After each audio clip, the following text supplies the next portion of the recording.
Hello, friends. It is now July 6, 2024, and I continue on the attempt to have our face-to-face experience of God. I have seen God face-to-face before, which means I have been to the other side of reality, the way that people do in the near-death experience, where they die and they return to Earth to tell the tale of what happened. I went to the other side twice, not because of a physical death, but because of being dead to self, because we're all familiar with the statement that God made to Moses when Moses said he wanted to see God as he or she was. And God said to Moses, "You cannot see me and live." So you either have to die physically or you have to die to self. What does self mean? Self is the ego. Self is connection to time and space. Self is connection to the body. Self is connected to other people, to your job, to your family, to everything of the earth. That is yourself. So that is not an easy accomplishment, to devoid yourself of everything. And of course, that also includes devoid yourself and separate yourself from sin, faults, and attachments. Attachments is another word for most of the things I just mentioned.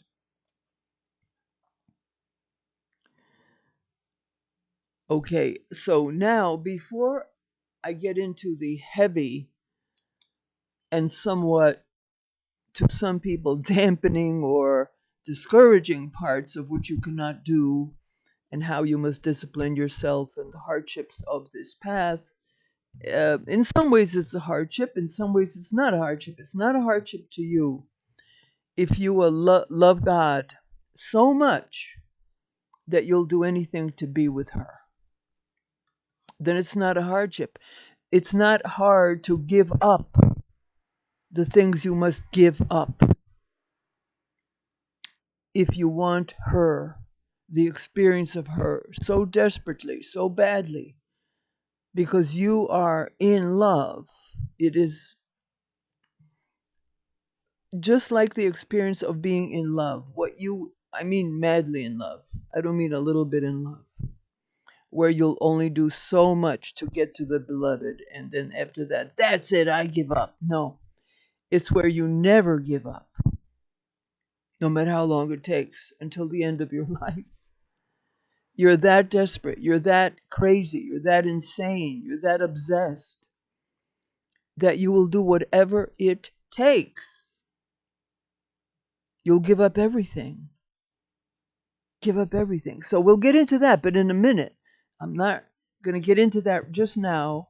I'm just defining and explaining what it means.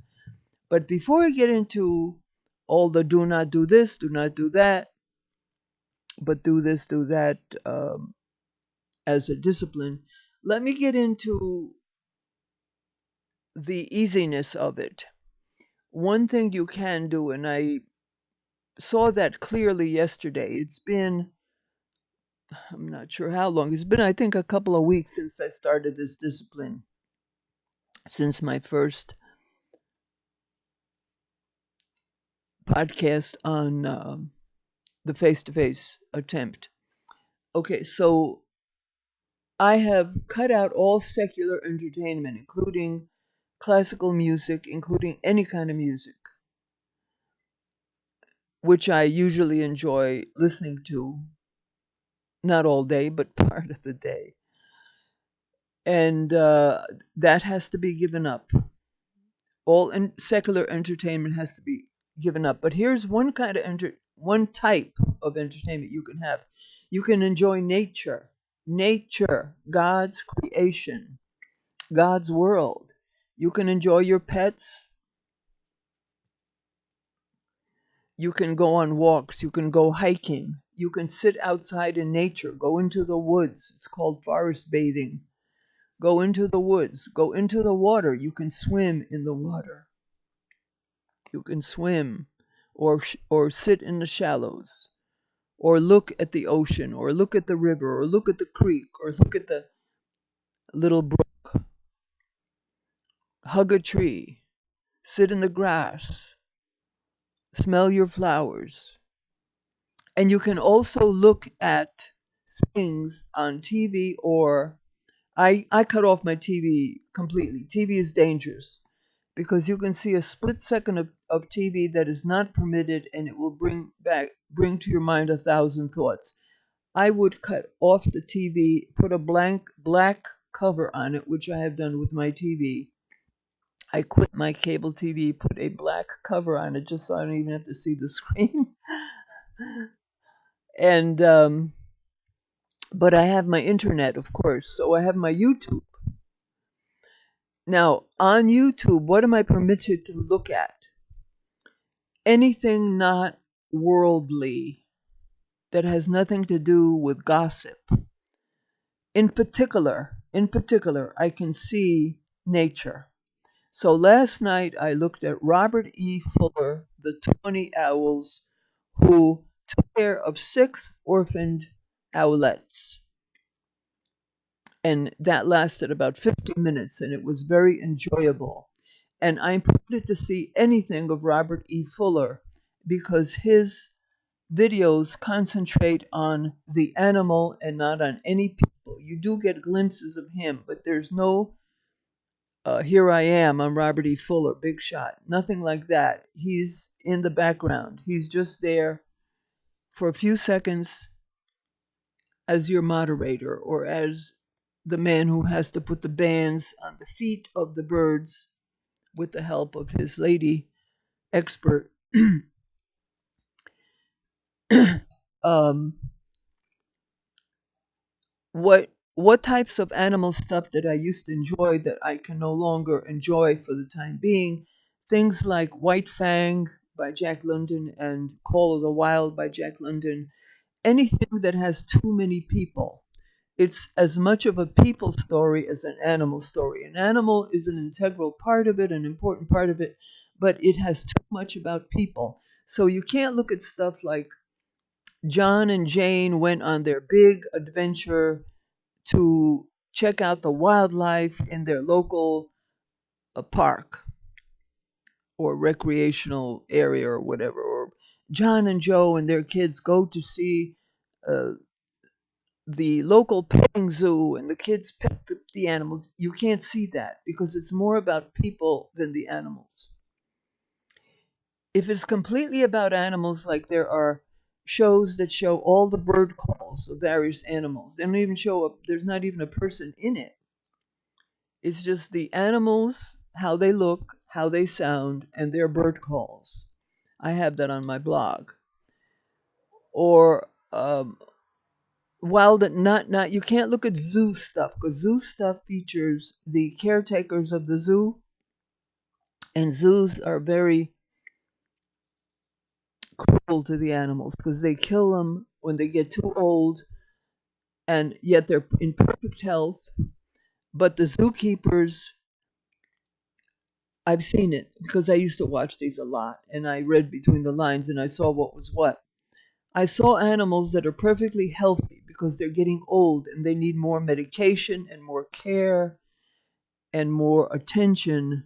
So, in order to save money, they kill them off. I saw a polar bear that they said was getting old, and I saw him jumping in and out of the pool, enjoying life. And then the next episode, they killed him. I saw a zebra that had been in the zoo for over 20 years, and everybody knew it since it was a baby. No, not a zebra. Those things that stand real tall. A giraffe. And the entire crew staff of the zoo came out to watch them. They had administered a death drug to the giraffe, and they came up with all these excuses why she had to die. Why didn't they just let her die of natural causes? Because they don't want the trouble. They want to kill him off and be done with it. So the giraffe was standing there, and the zoo curator, the chief, he said, she's not going to fall down. She's not going to die slowly. She's just going to keel over and be dead. So everyone stared and stared and stared, including me, and all of a sudden she keeled over and she was dead. They murdered her. If she was in bad shape and was going to die, let her die naturally. They say, oh, we don't want her to suffer. No, you don't want you to suffer. It's you don't want to suffer. It's you don't want to spend the money of the zoo for them to live out their old age.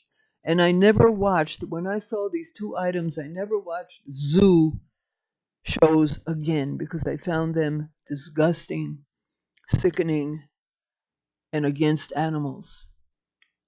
And I just couldn't stand it. And all the medical procedures, instead of leaving them to be natural and have their sex and have their progeny through natural sex, they want to take the sperm out of the male and put it into the female, and then they wonder why sometimes it doesn't work. It doesn't work because it's totally unnatural. Sometimes it works, sometimes it doesn't work. When it doesn't work is because all kinds, this is my opinion, all kinds of hormones and changes in the body have to occur during the courting process, the mating process, the natural process that God put into their bodies, which does not occur when you just put the sperm inside the egg. And so sometimes it just doesn't germinate, it just doesn't work. And they do all kinds of horrible medical procedures on the animals. So no, don't look at the zoo. The only things you look at are where there are no people. The animal wilderness, or animals in the wild, or animals in their habitat, or even animals in the backyard, but where there's no people. There's no people interfering, no people putting themselves as the star.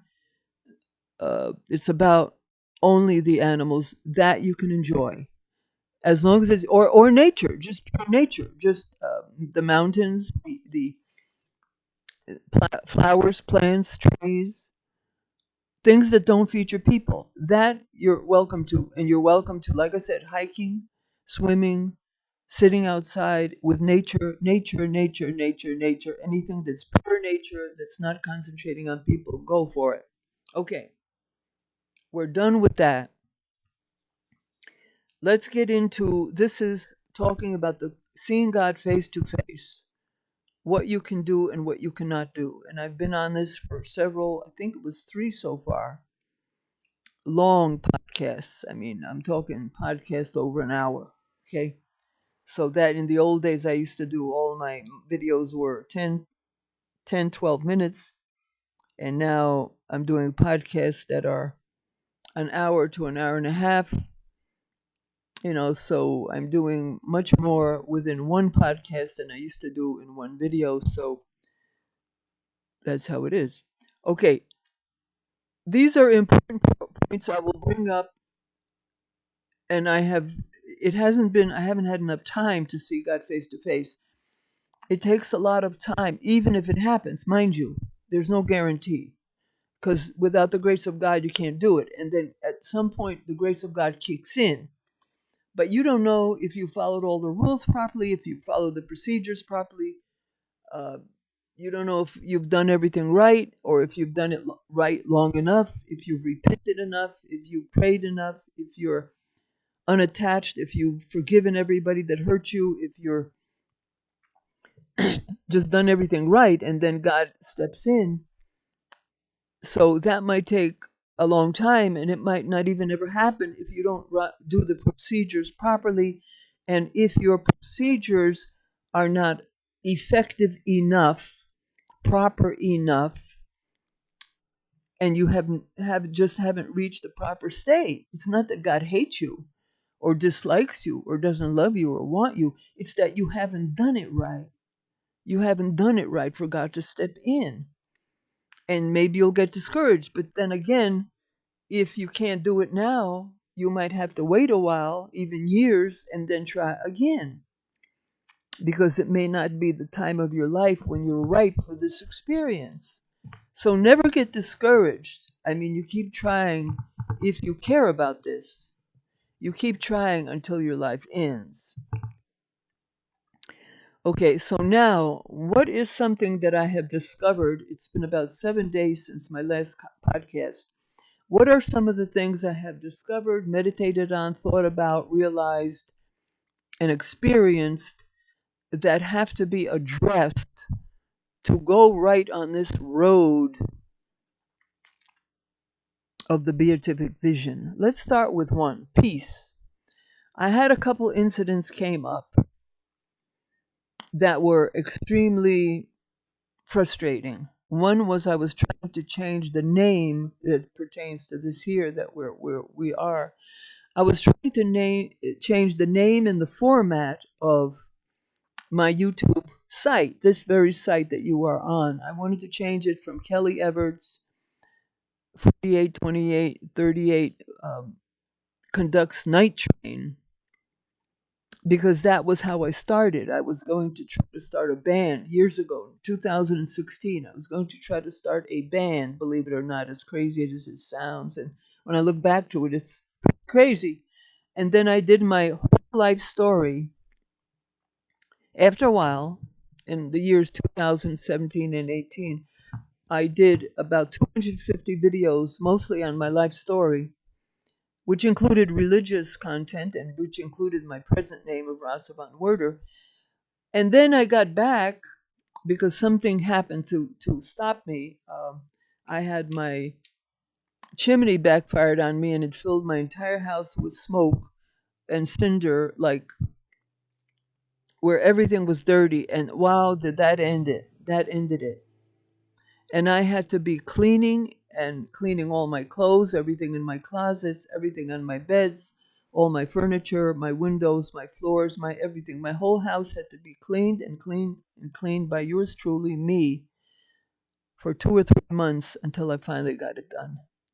And I just didn't have the energy to continue my videos. So usually I'm gung-ho and I'll keep going on and on and on the project I'm on until I can't go on anymore. Well, I could have gone on if this chimney thing hadn't happened. So that was 2018. That's been a while. So about, how long ago? 2 months ago, I decided to come on as Rasa von Werder, the guru, and talk about God, teach and preach about God, because I wanted to start a church. And I experimented. I didn't think it was meant to be, but I tried anyway. I experimented with trying to start a church locally, and it didn't work out. But I did meet a lot of people and helped them and prayed for them. So good came out of it. But I learned, no, that's not the way to go. It's not meant to be. It's not the way to go. So I said, nah, I'm just going to give up and go to the internet and start, continue. Not start, because I already started it years ago. When I did Woman, Thou Art God, that was the beginning of my University of Mother God Church. So that's a church, that's a ministry. So I did that, and then I did the Embodiment of God, and I did the Rasa von Werder William blog. It's all got God stuff on it. But now I want to just preach and teach, preach and teach, preach and teach, including the new religion for women, for single women, for women who have children, who don't have a husband, who don't have a family to help that helps them, and or maybe they don't want a husband, and maybe they don't want a family to help them. They want to do it themselves. So it's for women like that, more so than any other women. Other women are welcome. I mean, women with husbands will join eventually. There will be those kinds, but it's geared at the type of women I just stated. Okay, so I try to change the name of my Kelly Everts YouTube site, and I was so frustrated. It was impossible. I tried. I chatted with the help scene, and I'm beginning to wonder if it's a machine, but very smart machine that just looks for statements you make that they can answer by a machine. And it did not help me. And I could not figure out what I had done wrong, what I would do wrong, what was going on. I could not change the name and the format. I want to go. Kelly Everett's Conducts Night Train. It's way outdated. Way outdated. It's been outdated for years. But I didn't even think about changing the name. I didn't even know you could. Be honest with you. I did not know I could. And suddenly something made me realize I could. And so I went and after being frustrated, I noticed that it knocked me off my path. It threw me off my path. Because I was very emotional with frustration. And I said, this cannot be. I cannot do any project that frustrates me, that gives me anxiety, and that upsets me, because I must have peace. On the way to see God face to face, you must have peace, Peace, peace of mind. The next thing that frustrated me was I talk to a lady frequently, and we're supposed to talk about God, and I noticed that the conversations were getting more and more gossipy, which I'm not supposed to do. And this last particular time, it was so gossipy, and it was my fault. I fell into a trap, but I did fall in. It and knocked me off my path, knocked me off the path. And so I said, no more of this, and I quit doing this. And I quit all my relationship with this lady as far as interchange. I said, it's got to be like it was in 1981. I said, nobody can call me, nobody can write to me unless it's an emergency, unless it pertains to something they must speak to me about my work that we're working together on, which there are only two people that are privy to do that I trust. And that's Pete Jackson and William Bond. They are the only ones. And then I did have one disciple, I still have him, I'm pretty sure, from China.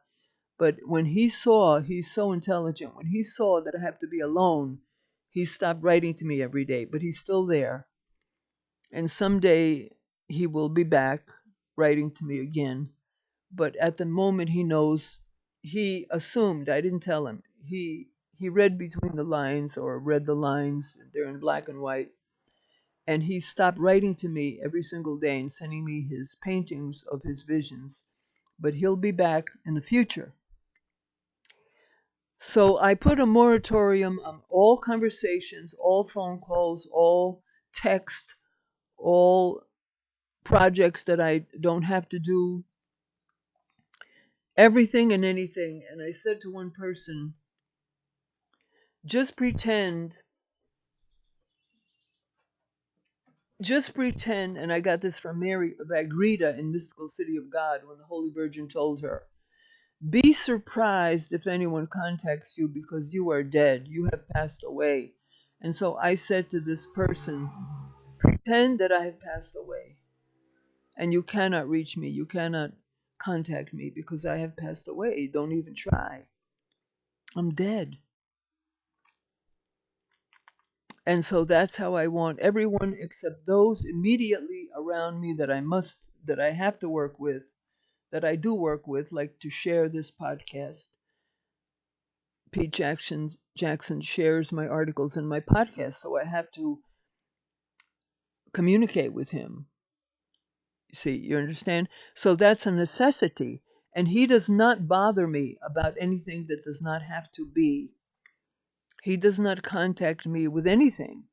He does not contact me and suggest, do this, do that, which some people do. They have. And that's infuriating, because I think my inner God within me knows better. And I noticed that one person was suggesting to me, indirectly, kind of directly, indirectly, to do this and that with my podcast. And I told this person, I was frustrated, It made me nervous. It made me anxious because I thought maybe I should do these things. And I noticed it brought about anxiety. So I wanted to tell this person, stop. I didn't say anything to her. It was a lady. I didn't say anything. But she did frustrate me. She did give me anxiety. She did throw me off the track. And that's the effect that most people, not all people, most people will have. Most people will interfere. Most people will come at you. They come at you with their needs, their agenda, their desire. And if they are 100% sincere, like Chiang, my Chinese disciple, he withdrew without my saying anything because he sensed, he knew, he was intelligent enough to know she needs to be alone. That's the great intelligence and the great sincerity and the great authenticity of this person. Whereas others, it's me, it's my agenda. I want to bring this subject up to her. I want to talk to her. I want to ask her what she thinks about this because I'm interested in this or that. So I want to interject. I want to enter her life. I want to get in there and get her to talk and get her to do this, give her opinion. Say this, say that, read this, read that, send her links, send her links, send her links. And all these links and all these look at this, look at that, are knocking me off my path. Because this path is a razor's edge. It is a tightrope, a high wire act, where the slightest noise that can interfere, if you let it, you'll fall off the high wire. You'll fall off the razor's edge path. It's a small, narrow gate. It's not the big, broad highway to hell, which everyone is on. They're on the big, broad highway. Let's go interfere with Rasa. She's on the razor's edge. But let's see. She's really close to God. Let's see if I can get her to participate in my agenda. Now, you can't do that when I'm dead, can you? You can't do that when I've told you don't contact me, can you? Because I need my peace of mind. I need to be dead to self, you understand? I need to be dead to ego, so I don't want to hear from you how I look. I don't want to hear how beautiful I look, or how bad I look, or how I look, period, or how I sound even. Well, okay, maybe how I sound might be not so bad, because it's not so serious. But when people keep judging me by my looks, that really is troublesome. That really throws me off the path. Because then I have to concern myself with how I look. My outfit, my makeup, my lighting. You see, that's why I'm not doing it at the moment. That's why I'm not doing it. Because they keep jumping at me. Oh, you're beautiful. I love you. And they're looking at my body, my breasts, my appearance, my face, my makeup, my dress, my top, my everything. They're looking at me. Or they're judging me by how good or bad. So then I worry about looking bad if they tell me how good I look. Oh man, I better make sure I look good again and not bad. You see, then I'm not dead to self. I must be dead to self. All right, so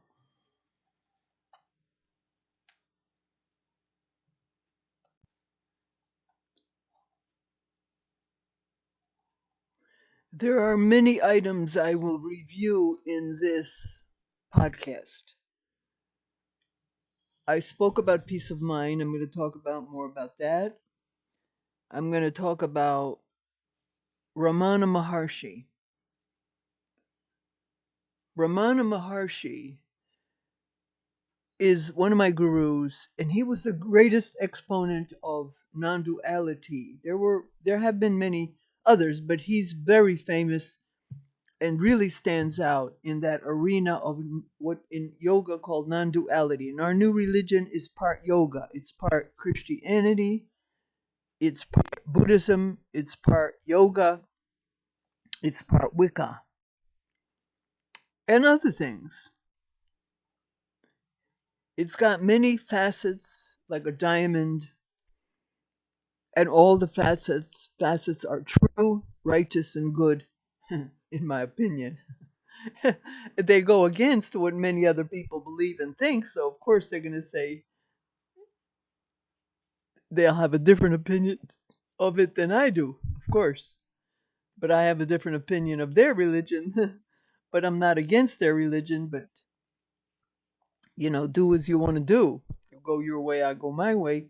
I'm sure God will not be upset because you are worshiping her a certain way, doing the best you can, and you don't know any better. So she'll accept your religion whatever way that you have formatted. Go for it. You think it's right, you think God likes it, you think it works for you, and it does work for you, go for it. As long as you have something, you have standards, rules, ideas, good lifestyle, good behavior that you think is healthy and good for your well being bodily, good for your mind, good for your heart, good for your soul, go for it. I'm not going to argue with you and judge you and condemn you and tell you you're wrong. No one should. No one should. People should not argue. They should gently give their opinion if they have a different religion. Gently give their opinion, but not start yelling and screaming. I've had Muslims, where I said something that was different than what they believe, scream and scream and scream at me. And I've had born again Christians scream and scream and scream at me. I don't mean scream, I've never had a screaming match in person with them, but I mean on the internet, where it sounds like they want to either beat you up or murder you. And then they judge you, they condemn you, and they send you to hell, and they say, you're going to go to hell. I'm going to pray for you. I pity you, and horrible things like that. When you disagree, unless it's this guy, John MacArthur, he tore up the Blessed Virgin to shreds, tore her to shreds, and said her apparitions are demonic. Now, you can go crazy on him if you want to. Be my guest, because I wrote some very harsh comments on his sick, very sick podcasts. And I said he's going to have a long purgatory, and the only way he'll be saved is if he has his guardian angels or spiritual lawyer plead insanity. I said some harsh things, but he deserved it. He said the most vitriolic things against the Holy Mother of Jesus. And I don't mean for 5 minutes, I mean 3 freaking hours. A freaking mess. So that's different. That's different than calmly sit down and have a discussion. You can go off on him, all right. I won't get mad at you. Whether or not that's good for the road to see God face to face, maybe you better calm yourself down, and maybe I better calm myself down. That was before I went on this path that I made those comments on him. Before I went on this path, my inner God suggested to me, don't fight any battles. Don't bother with these guys. Let them go their way. Do what they want to do. Him and Justin Peters, if they want to rank out the great God's generals, Catherine Coleman, Amy Semple McPherson, Smith Wigglesworth, they want to rank out the Holy Virgin Mother of God. Uh, let them vent what they want to vent, and you go ahead and do your work, and your work will flow into your creek, your river, and your ocean, and your work will flow into the infinite sea of God, and maybe it will offset their wrongdoings, some of their wrongdoings. Justin Peters also does good stuff, but does some bad stuff. I'm sure John MacArthur isn't all bad either, but he's bad in some terrible, serious areas. All right, that's not what this is about. We're not going to go here anymore. We're going to leave behind Justin Peters. We're going to leave behind John MacArthur. We're going to leave him in the dust or wherever they are on the bench. Sit on the bench where we go up to home plate, do our work, and hit a home run with our work. Okay, so Ramana Maharshi. Ramana Maharshi is famous for non-duality. What is non-duality? Non-dualities in yoga in Sanskrit is called Advaita. Advaita. It's spelled Advaita, but it's pronounced Advaita. Now I got this from a Sanskrit scholar that is how it's pronounced. It's not Advaita, Advaita, and it means non-duality. Non-duality is where there are no two things, God and me, God and creation. There is only one thing, God, and God and creation are one. God and I are one. This is my claim when I say, Woman, thou art God, the famous website I started in 2004. Woman, thou art God. It is worship God within you. There are no two things. God is not over there and me over here. God and I are one.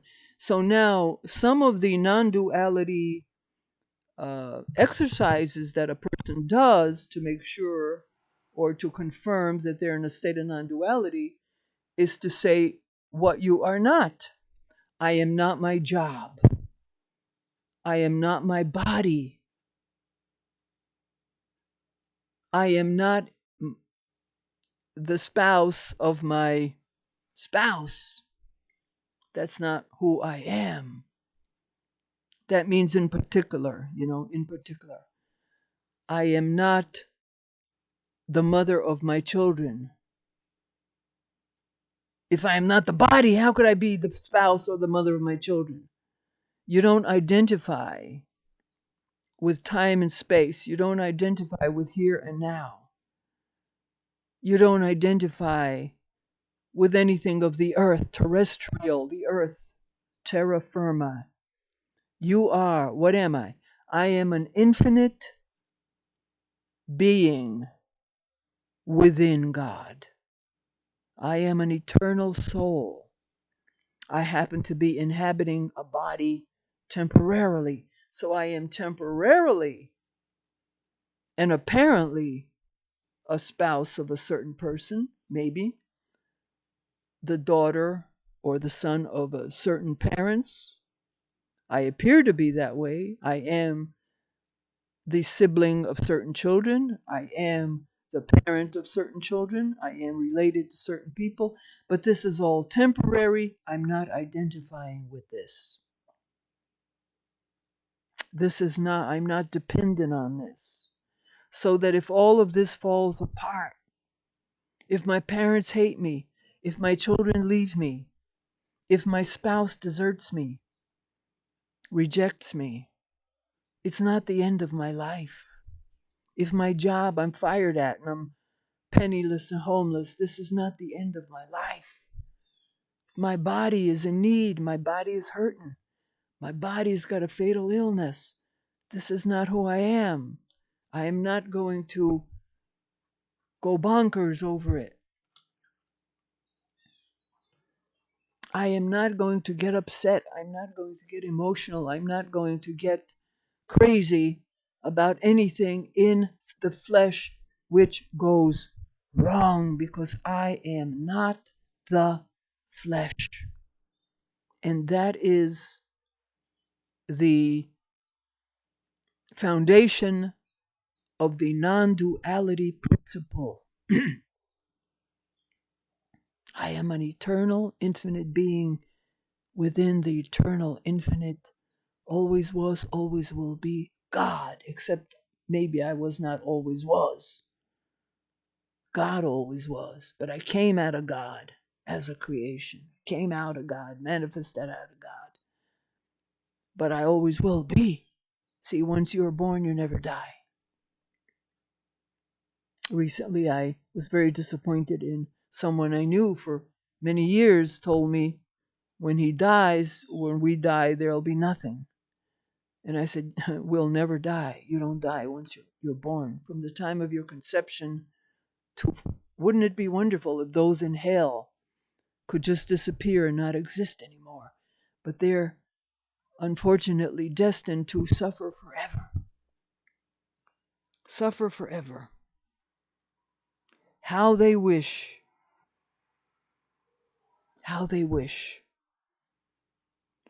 that they could be nothing, that they could just disappear and disintegrate and never exist again, but they can't.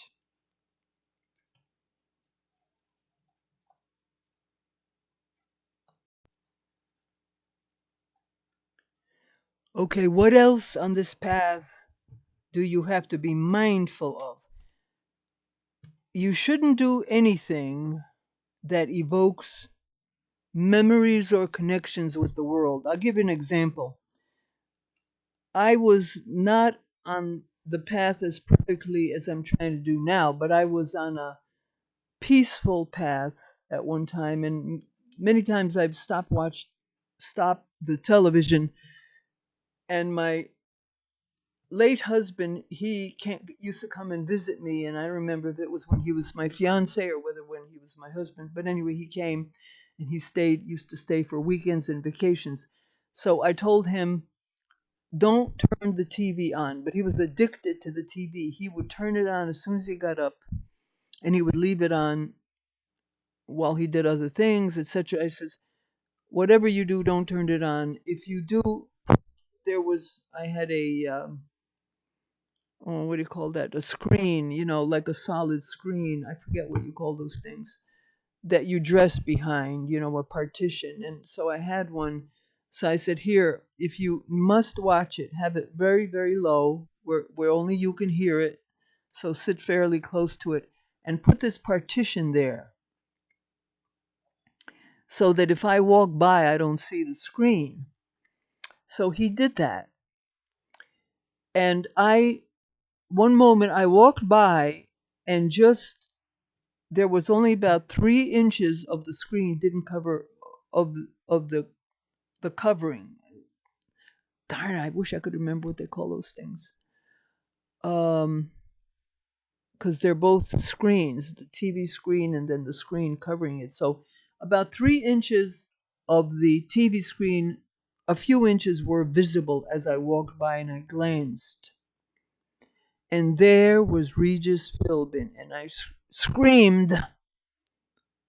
Because the moment I saw him in his show, it brought back 100 bad memories. I've been on his show, and I had all bad memories. Many bad memories, not all 100%. Shouldn't exaggerate. So many bad memories suddenly within that one split second filled my mind. It threw me off my state of peace of mind. That is the effect. Connection with the world when you've already been in the world.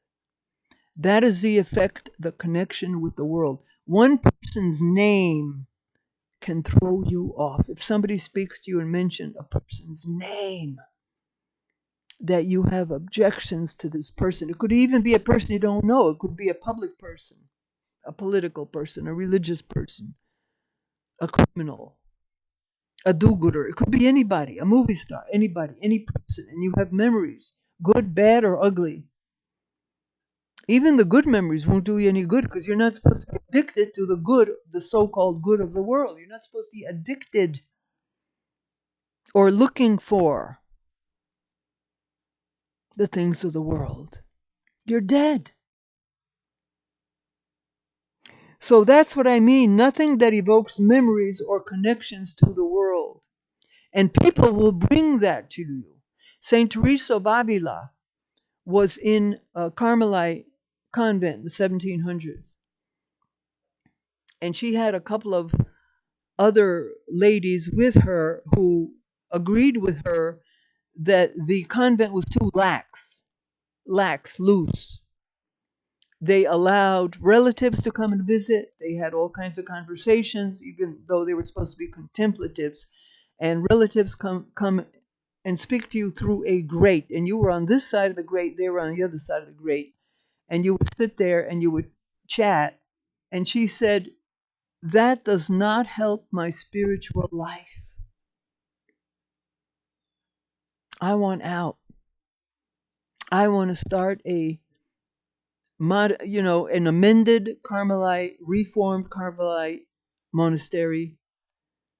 And she took off with the 2 or 3 women that believed like she did, and they started their own discalced Carmelites, barefoot. Discalced means barefoot, so they made it stricter. She said the conversation. Well, look, listen to me. What is a conversation through the grate? It's like a phone call, isn't it? It's like a phone call or a text message or an internet message or being on Facebook, isn't it?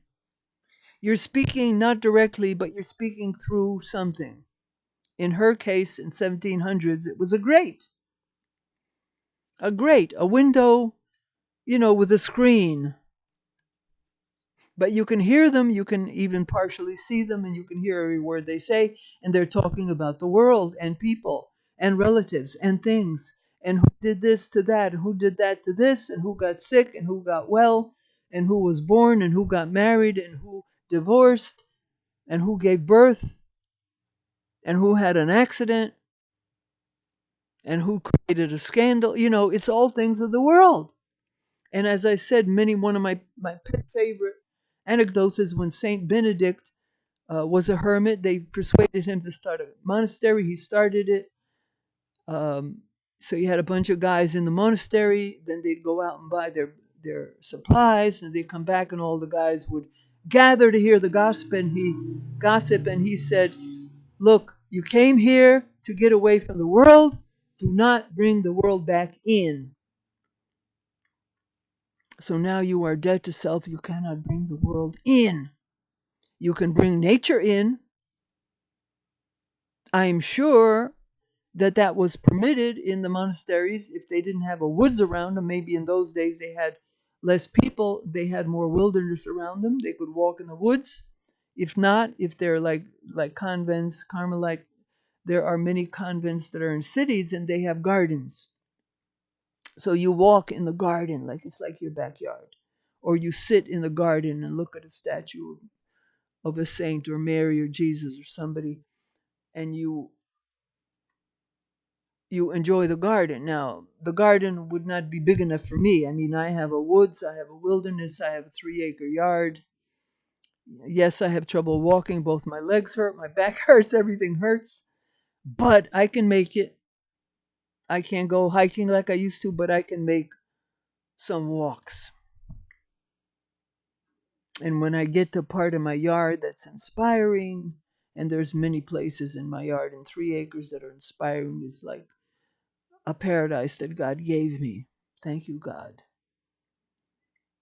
I have little yards that are kind of private,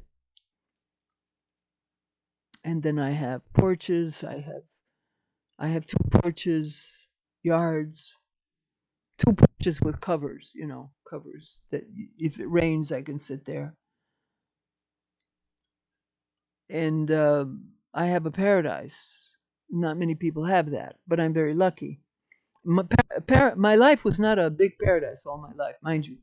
God gave me the gifts that I have past middle age, when I was past middle age. And these are gifts of God. You don't have to suffer all your life, all the time, every day. But you're going to suffer. This is the valley of tears. This is not heaven. You come here to learn. You come here to experience. And you come here to carry the cross. If you want to be my disciple, pick up your cross and follow me. And it's not one cross. You're going to get many. You're going to get big ones. You're going to get little ones. You're going to get 2 crosses. And you're going to get bend over crosses, So heavy I'm bending down. So heavy that the cross works its way through my flesh and even grates down into the bone like it did on Jesus' shoulder. That's how bad some crosses will be. They're going to get to a point that's unbearable. Things will happen. You're going to lose all your money. You're going to be flat broke. You're going to be homeless. You're going to get a fatal illness. Your house will burn down. You'll lose your car and you don't have transportation to get to work for a month. Or get the DWI. And then you don't have transportation to get back and forth to work or to school. Life is going to be rough. And how well you carry these crosses, how well you face them. And not pity yourself, not feel sorry for yourself, not moan and groan and want everyone to feel sorry for you. That's another thing you cannot do. You cannot pity yourself when you're suffering. Don't. And especially on this path. Now we're specifically talking about this path. There's no self-pity on this path. There is no self-pity. You don't think back to your life with pity on yourself. You do not. You look back on your life and you say, God meant it to be. It was meant to be. God made up for it or will make up for it. If it's bad, God will make up for it or did make up for it. It's not all bad. Nothing is ever all bad. Even if there's a lot of bad, it won't be all bad. And I thank God for the good. All right, what else? In your conversations, do not blame other people. Even in your own mind. See, now we're not going to be having conversations, are we? We're not going to be gossiping. In your mind and in your writing, if you're writing things down, if you're writing articles or your life story, and you probably shouldn't be writing your life story at this point because it'll evoke memories. But you should not blame except to explain when you have to. Sometimes you have to explain. But do not put all your problems on other people in your mind. And do not expect other people to help you unless you pay them. You're not looking for volunteers to clean your house, are you? If you want your house clean and you can't do it yourself and you don't have enough time and energy and strength and whatever, maybe you're an invalid. Maybe you've had heart attacks. Maybe you have other work to do and you can't get to it. You're going to have to pay somebody. You don't say, I want to volunteer. You want help? Realize you got to give people something. Whether it be money or favors or something. Don't feel entitled to anything. The good things of life. The wonderful things of life. Do not expect anything from people in life. Now, this is in general. Now, on this path, you're not relating to people, but in general. This is in general because you're going to get ready to start this path. And as you're getting ready to start this path, do not feel entitled to anything or that people should praise you or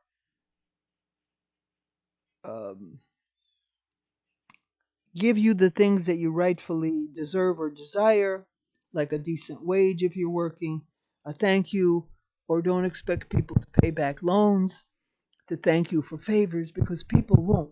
Don't expect much from people, if anything. This is in general. And on the path, if you might relate to people a little bit, you might have some employees that you have to see once in a while, like I do. But that's not gonna. I'm not gonna let that throw me off my path. I gotta have my lawnmower repaired. I gotta have my lawn mowed by somebody with the part that I can't do. There are parts I can't do because I don't have the courage and the experience that some of these professional farmers have. Because it's up and down hills, And so I have to hire somebody, but I have to beware of my relationships with them and my conversation with them. I cannot repair my lawnmower. I have to have a repairman. And coming and going, there's a tiny bit of chat, right? Sometimes more than a tiny bit, sometimes a little bit. But I must be mindful that I do not cross the line in the chatting with gossip. Okay, next thing. Do not talk about the corruption of the world. Now, I relate in my work to my two best friends, William Bond and Pete Jackson. But while I'm on this path, I cannot get into the corruption of the world. Yes, the world is corrupt, and especially because it's patriarchy. Now, when we return to matriarchy, it will be a lot less corrupt. I just off the top of my head, a guess is perhaps 75% of the corruption will end. But that does not mean it will be exempt from all corruption, because women are not perfect saints either. Now, men are completely off the wall. The rogue men, the ones that are ruling the world, the ones that seem to take over, the ones that have the biggest fortunes, the ones that have the power in the world, whether they be in politics, whether they be in business, wherever they may be. In Jesus' day, there was King Herod and Pontius Pilate, the Emperor Augustus, all powerful men, warlords, killers, murderers, rich men. And in the days of all the saints, the Catholic Church became corrupt. The Catholic Church became murderers, torturers, fiends. And women had to shake in their boots when they saw the inquisitors come by. And they would say to their husband, "Give me poison, because the inquisitors have got me and I need to kill myself." Oh, because they will torture her to death. She knows it. And the tortures are beyond belief.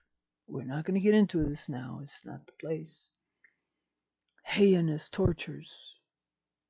Heinous beyond belief tortures. That when Napoleon Bonaparte, who was a warlord and a killer, when he saw their torture devices, he was shocked and stunned. He said he had never seen anything like it, so hideous as their torture devices. And he shut them down. He shut down the Inquisition. Unfortunately, then Napoleon got shut down and they went back to business. They didn't go back to the Inquisition, though. That ended because he exposed it and he took away all their paperwork. But eventually, the French government, gave them back some of their paperwork, and a lot of it was used as paper to hold the dead fish. The fishwives put it into there, used it for their fishmongering. So in my path right now, I cannot talk about the corruption of the world because I cannot have my mind on the world. The world is corrupt. It always was. It always will be as long as men run it. Do not invest yourself, embroil yourself, involve yourself in the corruption of the world unless you are an activist and called to activism. Then of course you have to be. But mind you, even an activist has to go off sometimes for 40 days and 40 nights, like Jesus did. He was an activist. He had an activist ministry, not a contemplative ministry, whereas his Holy Mother had a contemplative ministry. So did Mary Magdalene and the other holy women. They were not activists with the men. But even an activist have to go off on this road that I am on now occasionally. And another time, Jesus, after 3 days, where he fed the thousands of people, in one particular case, he said to his disciples, "You guys go in your boat. I'm going off here in the hills and pray. I need to, after what I've been through, I need to spend some time in prayer. So you need to revitalize yourself on the road of contemplation, on the road of listening to God. Not teaching and preaching, but listening to God, praying to God, communicating with God, receiving the graces of God. You need to do that to replenish your soul, your body. Well, your soul's already replenished. So you replenish your mind and your heart and your body, your physical persona. You replenish it by contact with your spiritual power. This would be a good time to mention contemplative versus active. Martha, the sister of Mary Magdalene, was considered a symbol of the active life because she was busy doing a number of things in setting up the household, the dinner, the food and drink for the disciples of Jesus and him and the other people involved. And Mary Magdalene was at his feet. And Martha said, Lord, tell Mary Magdalene, tell her to help me because I'm doing all the work and she's just sitting there listening to you. And Jesus said, Martha, Martha, you're concerned about a number of things, but Mary is here at my feet and she has the better part and it will not be taken away from her. And he was talking about contemplation versus action. So they were both receiving from God and giving to God, both. And he is saying the contemplation is the higher level of life. And then the other symbol in the Bible is Rachel and Leah. There was this man who wanted Rachel because she was very beautiful and something about, Rachel, gorgeous, gorgeous Rachel. He wanted her for his wife. And then there was Leah. She was not as gorgeous and beautiful. Well, so the father of the daughters made him work for years to receive supposedly Rachel. And so the night he was supposed to receive Rachel in his bed as his wife, here comes Leah. So he got Leah, and he complained, of course, because he loved Rachel. And the dad said, well, we're not used to giving, the youngest before we give away the oldest, or some excuse. He says you have to work another 12 years to get Rachel. So I guess he'd have two wives. So he had to work another 12 years, but supposedly Rachel had bad eyes. So the whole idea is Rachel represented contemplation and Leah represented action, because Leah, I don't know, she wasn't as beautiful. She wasn't as beautiful and she was more active and had good eyes, but Rachel had bad eyes or something. So there was something she couldn't do, So those are comparisons. Active life, contemplative life. It is the contemplative life which begets vision. When you are in the active life, even if you're working for God, you might not always have intimacy with God. And what is the greatest pain? What is the greatest pain in life? The greatest pain in life is not the physical, not the flesh. There is one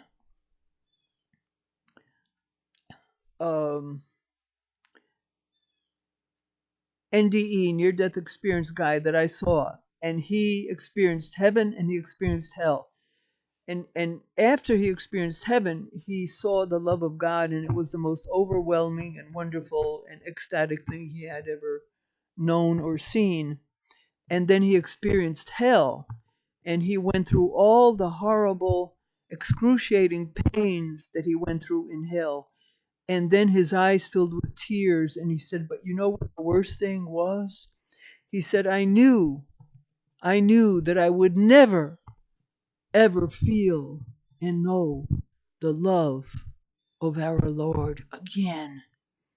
And he cried. The greatest pain in purgatory is the absence of God. The greatest pain in hell, believe it or not, is the absence of God. But they still don't repent. They can't repent somehow. Once you're dead, in hell, that's it. It's too late. But still, the greatest pain is the absence of God. And the greatest, now hear me, the greatest pain on earth for those, especially for those who have known God, have known intimacy with God, been close to God. The greatest pain is the absence of God. When I received the divine stigmata and all of God and God's graces and intimacy were taken away from me, it was pain beyond belief, beyond belief, beyond belief. So that's what you get partially when you go into the active life. When God sent me out to quit my celibacy and go out, quit the celibacy, drink and have sex, that was a partial purgatory because I wasn't in a perfect state before I did that, but I was in a peaceful state. Well, the peace ended. And it was the twilight zone. This is the other place. I lost part of God. And I was in pain. Because instead of God, I had lust. Instead of God, I had drunkenness. And the so-called good times and the so-called happy times of conversation and drinking, reveling and carousing. And in the end, it was torture. In the end, I realized, this is the other place. When is God going to let me get back to celibacy and peace of mind and get out of this hell?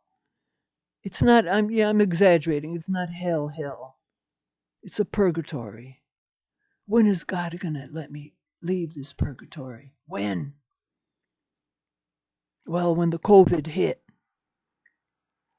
and the bars closed, I got out. And after a while, God didn't say anything, so I figured I'm off the hook. God will leave me alone and let me go back to where I was, in a relative peaceful state of mind, in a relative relationship with God, not super intimate as I'm trying to be in now. Okay?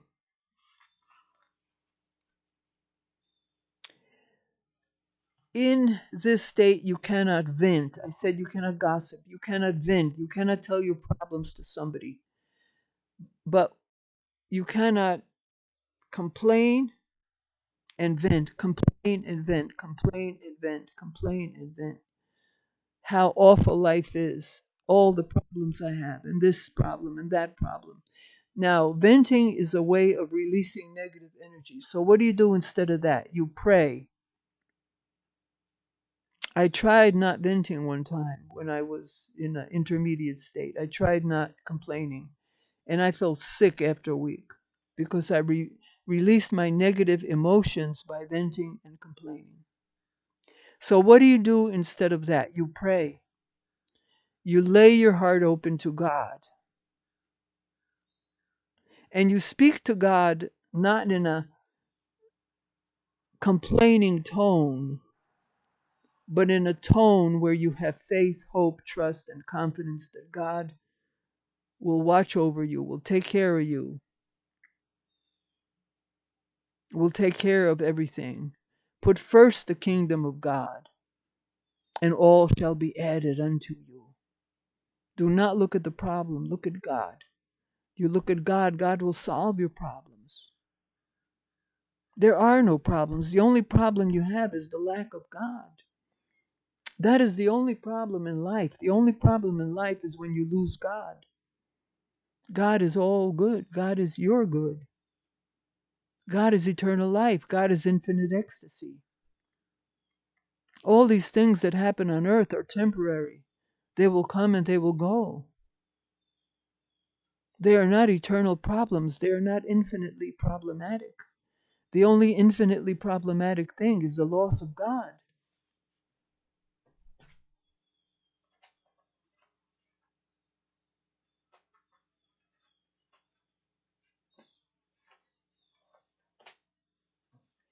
One of the greatest saints, teachers, is Saint Alphonse Liguori, and he wrote, "What will hell be like?"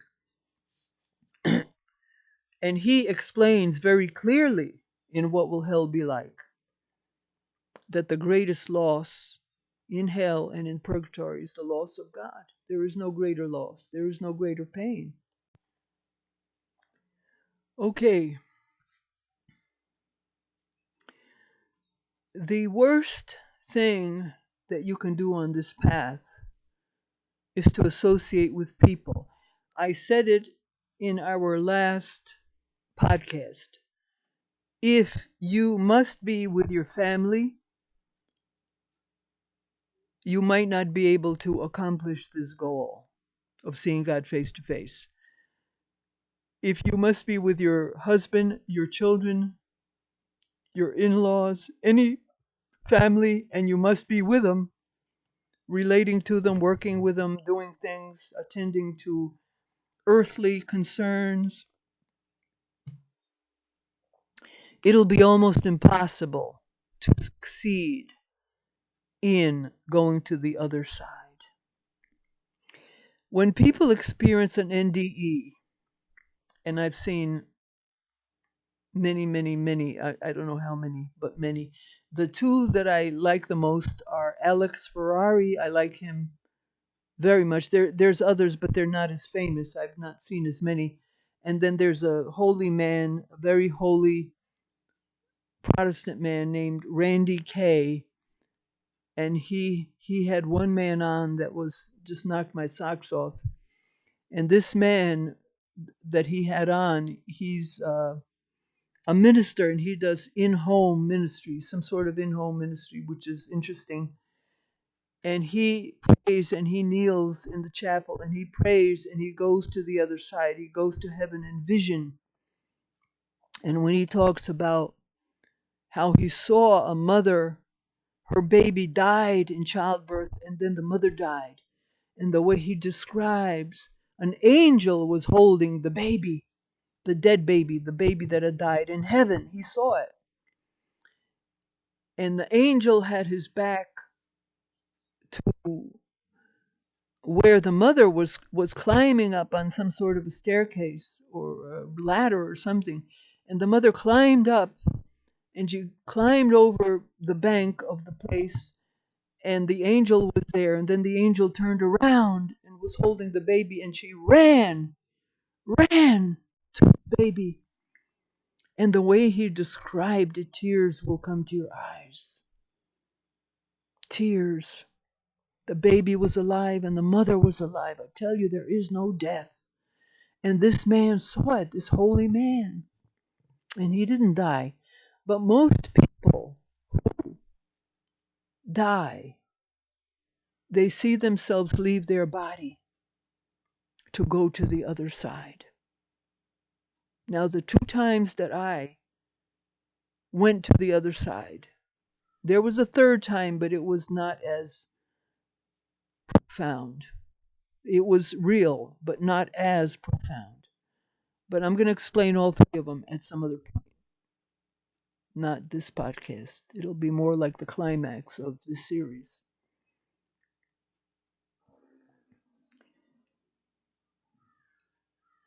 So I started to say about the worst thing you can do, unless, of course, like this holy man that I just described. I mean, he's an active minister. There are some ministers who can also have these experiences, but he's unusual. He's very unusual. He's different. He's very unusual. I mean, the times that I've been with people, I found it very difficult to be intimate with God, to have visions, even to have meaningful, big, powerful dreams. Sometimes people will just zap associating with people. They don't do it on purpose. It's just the level they're on. Unless they're demons, unless they're demon possessed, they don't do it on purpose. Now, some people are possessed, and they're demons, not them personally. Maybe they agree with the demon, but the demons are the ones that want to destroy you. Sometimes people work in conjunction with a demon. They're one with the demon, and they agree with the demon, and they want to destroy you too. They're possessed, and they're possessed not against their will, but that's another thing we're going to talk about, how possession happens. All right, another important thing you must not do is think about other people and about their flaws, what they've done wrong, what they're doing wrong, how they have wronged you, how they have lived their life wrong, how they're losers, how they're screwed up, they're messed up, what they should have done. Don't even think about, don't go there. This is how I messed up the last time I talked to the lady that I mentioned. I went into tirades.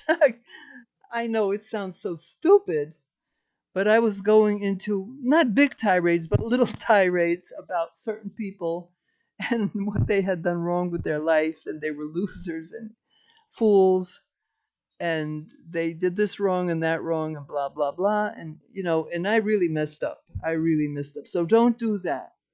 And I'm talking about any people, because people like to talk about others, and they like to give their opinions.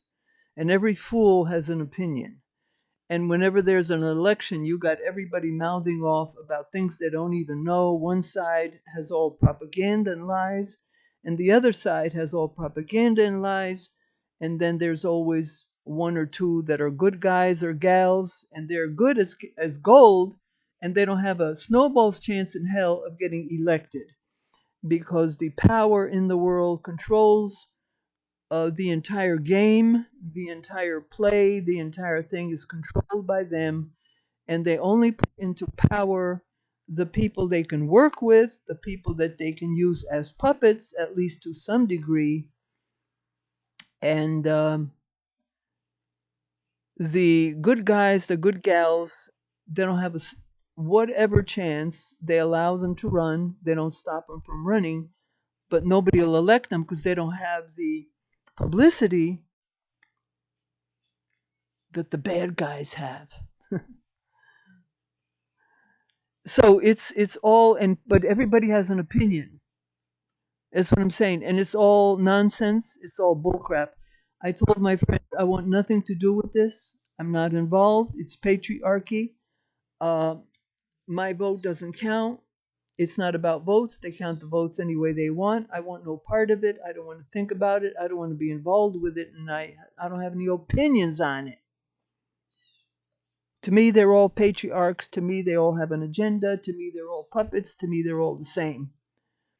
In some degree or other, they're basically the same. So let's end that. So don't think about that. Don't think about people. Don't think about movie stars. Don't think about celebrities.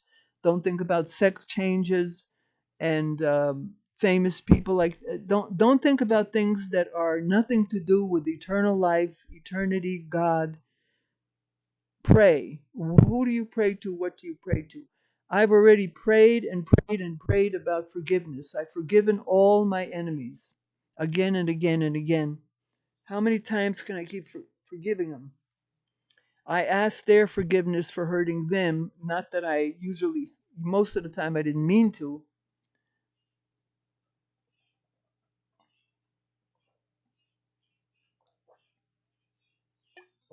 I didn't mean to, but I hurt them when I didn't do what they wanted. So they consider that to be hurting them. But I have my own free will, don't I? So leave me alone. I'm not going to do what you want because I'm a free person. I'm not your slave.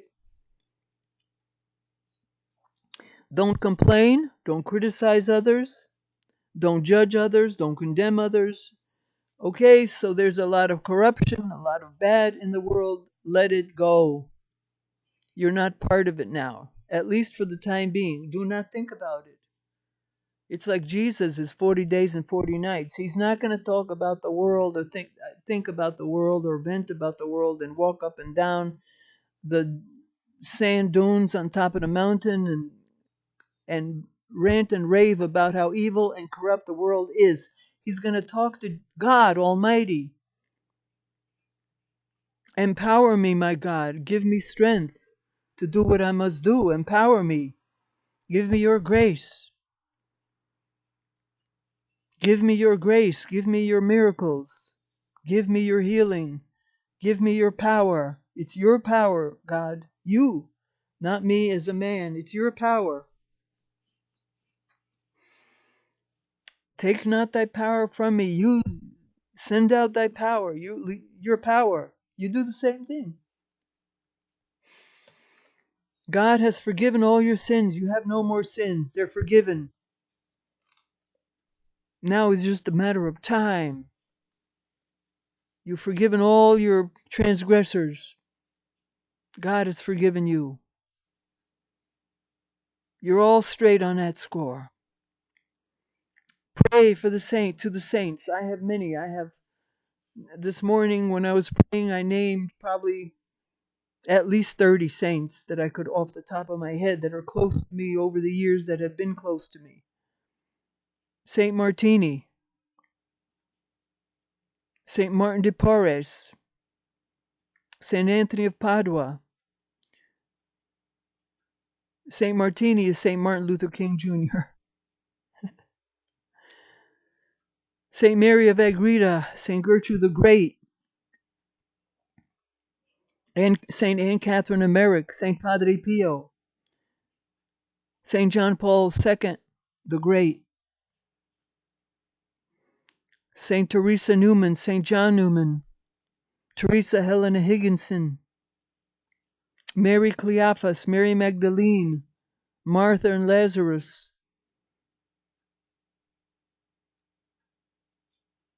Joanna, the wife of Chusa, holy women. I called on so many. Saint Patrick of Ireland, Saint Maria Goretti, the martyr, Saint Maximilian Kolbe, who gave his life for another prisoner,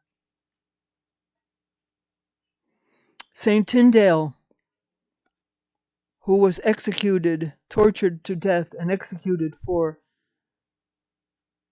publishing the Bible in English, translating it from Latin and publishing in English. He was killed for that by the Catholic Church. How about Galileo, Saint Galileo? He was put in prison and died there by the Catholic Church for saying that the earth revolved around the sun. I pray to all the Wiccan saints and all the women that were tortured to death by the Catholic Church. I pray to all the Protestants that were tortured to death by the Catholic Church.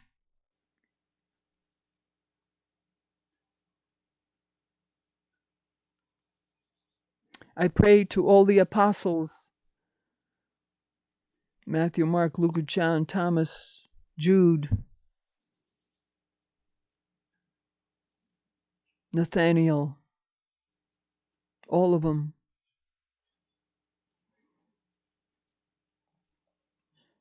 I remember more of them than I remember now. I pray to every one of them. I pray to all the angels in heaven, including my 3 guardian angels and all the other angels. I pray to all the living saints on earth. I pray to all the souls who through my ministry have entered into heaven. There's been many, hundreds, maybe even thousands. I have it in my books. I have the accounts in my books. I pray to the souls in purgatory, not that they have that much power, but they can pray. And they can pray to the saints and to God to help us. I pray to them to help us.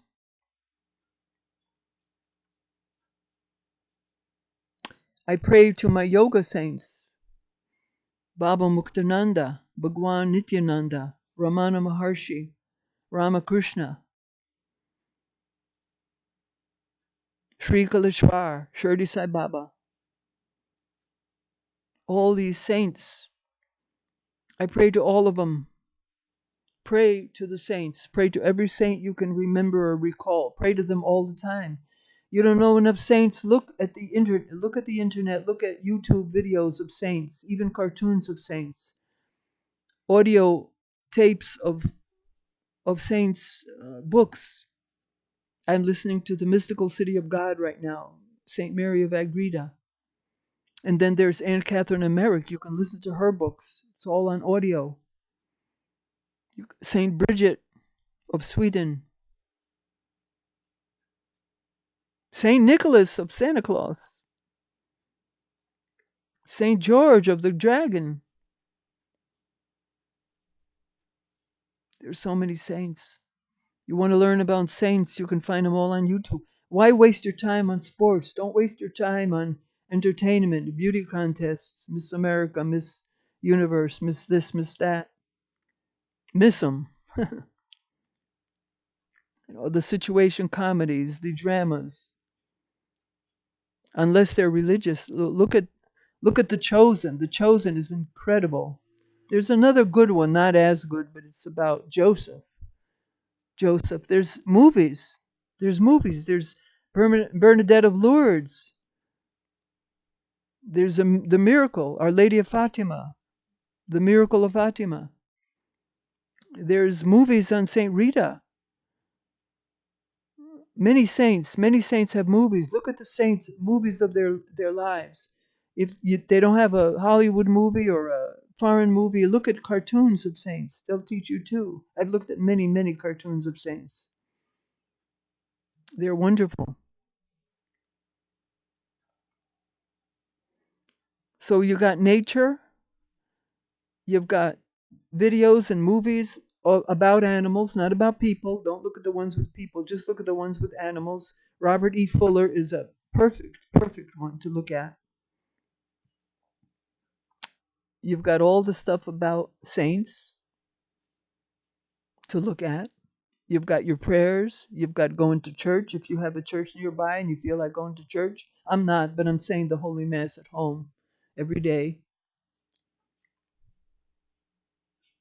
And I encourage those of you who love the Lord and believe in Him and the Holy Mary to think about saying the Holy Mass.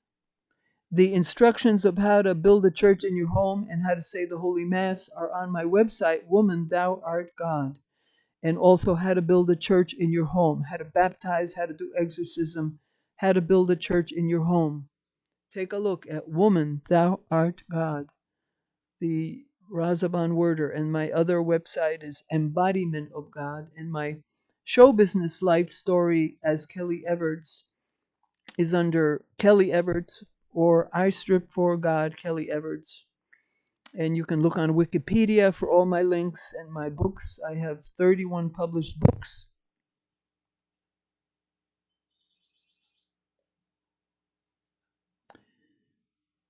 Okay, so I'm going to wrap it up in a minute. Don't give up. We're on the path to try to see God face to face. God is infinity. We believe in the new religion. We believe that God is infinity. Her body is the infinite universe, and her soul or her spirit is the infinite spirit. Nothing ever dies that I know of. Let's just say we affirm nothing dies. Once it's created, it never dies. You never die. God did not create us and step aside. We are part of God. God is in us. We are in God. We all have God within us. All life has God within it, but we do not always relate to God because we have not found the connection, the portal, the gate, the key. We have to open the door to God by our free will, and that's called the born again experience. And the born again experience is in all the good religions: Hindu, Buddhist, Christian. It's not just Christian. Christian is not the only way, the way, the truth, and the life. The way, the truth, and the life is in all good religion, including Wicca. Is not evil. The members are not evil. They never believed in the devil. They never consorted with the devil. That was all a conspiracy of the Catholic Church against women. They wanted to destroy women, disempower them, take away their authority, take away their influence, take away their property, take away their lives, take away their followers, take away their ways, take away their teachings, the teachings of Mother God, and worship God through nature and through the seasons. We believe in that. We worship God through nature and the seasons too. They wanted to disempower women because that was a religion where women were in authority. They, the men, wanted to be the only ones in authority. The Catholic Church has done so much evil, it's unbelievable. Unbelievable. The Protestant Church is also the junior of that. They've done a lot of evil too. By denying purgatory, by denying the Holy Virgin, by denying the saints and sainthood. They have opened the doors to women, so thank God for that. Thank God for that. And the Catholics never will. The Catholics will diminish until there's nothing hardly left but a cult. They will lose their woman following. The women will go elsewhere. The women will take up elsewhere and start their own religions, like I am. They will either join Protestant sects or they will create their own. And we are creating our own, and I will get into that soon. But right now we're on the topic of seeing God face to face. So good luck with that, my friends. Do at least some of the things I have suggested. Look at my podcast again. From there, I believe this is the fourth. I'm pretty sure this is the fourth. So it's been a lot of teaching. Pay attention. Study Saint Mary of Agreda, the mystical city of God. She gives more about this subject than any other saint I know. God bless you. Go in peace to love and serve Jesus and Mary and Almighty Mother God. Peace be with you. Amen.